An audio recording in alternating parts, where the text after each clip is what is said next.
I should first say that just because Christopher called me and said that he wanted to do this research, I mean, I received a lot of strange phone calls. And it took a few phone calls, plus my reading his book and doing some pilot type experiments for me to come to the conclusion that Christopher seemed genuine.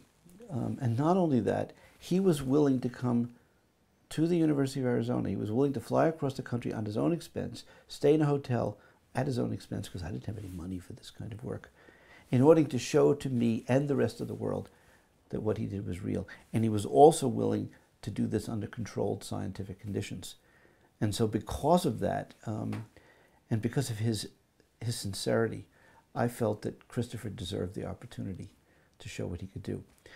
Now, this experiment was designed primarily by Christopher and secondarily by me. Now, what I mean by that is that if you're going to test someone who claims to do extraordinary things, it's essential that you design the experiment to be as close as possible to what they actually do. And if you don't design an experiment around their actual skills, you can end up asking people to do things that they actually can't do or don't really represent what they do.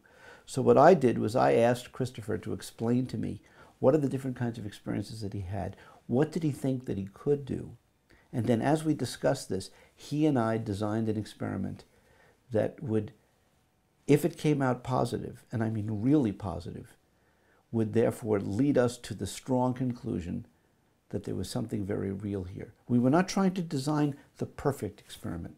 We were trying to design an experiment where, if it worked, it would be sufficiently convincing to then do subsequent research.